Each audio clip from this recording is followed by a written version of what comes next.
BJP की नजरें जम्मू और कश्मीर के बाद अब अपने फाउंडर श्यामा प्रसाद मुखर्जी की सरजमीन वेस्ट बंगाल पर टिकी हुई है। भारतीय जनता पार्टी किसी भी तरह से मगरबी बंगाल में हुकूमत कायम करने, हुकूमत बनाने की कोशिश कर रही है।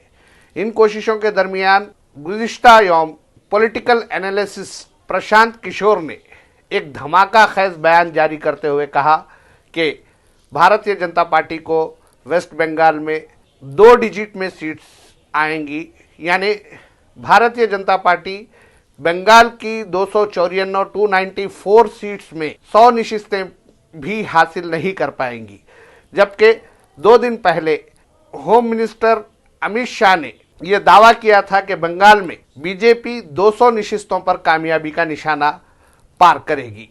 वेस्ट बंगाल की मौजूदा सियासी सूरत हाल का अगर जायजा लिया जाए तो ये बात सामने आती है कि तृणमूल कांग्रेस भारतीय जनता पार्टी के बढ़ते कदम को रोकने की मुमकिन कोशिश कर रही है, लेकिन इन कोशिशों में टीएमसी को किसका साथ मिलेगा किसका नहीं, ये कहा जाना क़ब्ल वक्त होगा।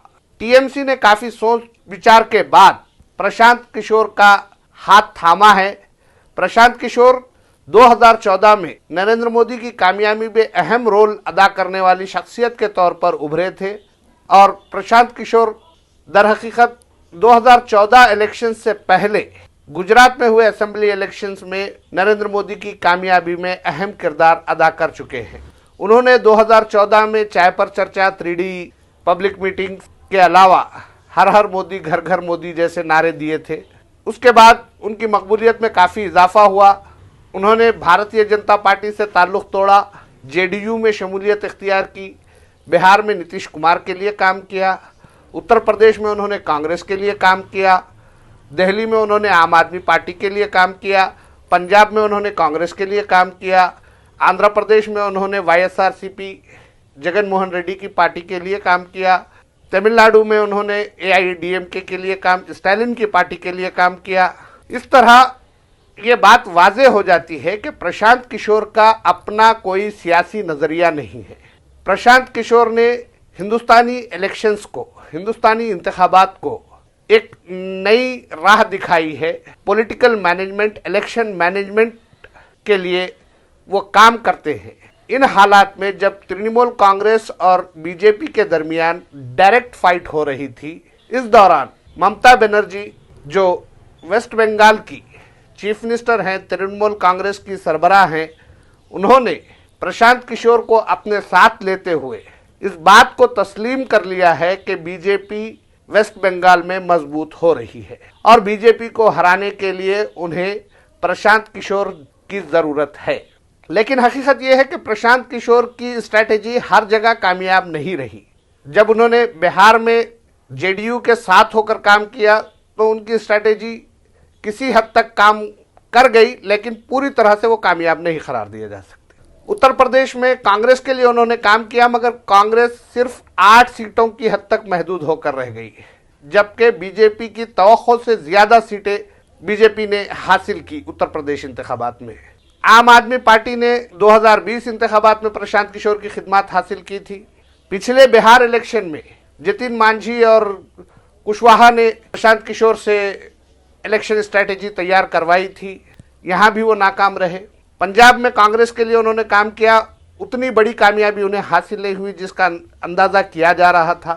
तो इस एतबार से ये ज़रूरी नहीं है कि प्रशांत किशोर की स्ट्रैटेजी बीजेपी के खिलाफ कारगर साबित हो। इसीलिए ममता बनर्जी को प्रशांत किशोर से ज़्यादा बंगाल के अवाम पर एतमाद करना चाहिए, उन पर भरोसा करना चाहिए। बल्कि अगर ममता बनर्जी प्रशांत किशोर को साथ लेने के बजाय कांग्रेस और सीपीएम के साथ खुफिया अलायंस बनाती है, बात की कोशिश करती है कि इन सियासी जमातों को भी कुछ इजाफी नशिस्तें हासिल हो जाए, यानी फिलहाल वेस्ट बंगाल की 294 असेंबली सीट्स में 218 सीटों पर टीएमसी का कब्जा है, जबकि 23 सीट्स पर कांग्रेस पार्टी के एमएलए मुंतखब हुए हैं। 21 सीट्स पर सीपीएम के एमएलए हैं, जबकि भारतीय जनता पार्टी को पिछले इलेक्शंस में सिर्फ 19 नशिस्तों पर कामयाबी हासिल हुई है। अगर टीएमसी पोस्ट पोल अलायंस के बारे में कांग्रेस और सीपीएम से बातचीत करती है और इन पार्टियों के लिए अपने खिले में गुंजाइश फराहम करती है, तो ऐसी सूरत में बीजेपी के कदम मजबूत होने से रोके जा सकते हैं। भारतीय जनता पार्टी 19 सीट से 80 सीट का इजाफा नहीं बल्कि 180 सीट्स के इजाफे की तैयारी कर रही है। इसीलिए भारतीय जनता पार्टी के बड़े बड़े कायदीन मगरबी बंगाल का दौरा कर रहे हैं, इस बात के ऐलान कर रहे हैं कि वो आइंदा असेंबली में हुकूमत बनाने जा रहे हैं। अप्रैल मई 2021 में होने वाले इंतखाबात में बीजेपी की कामयाबी की पेशकयासियां की जा रही हैं।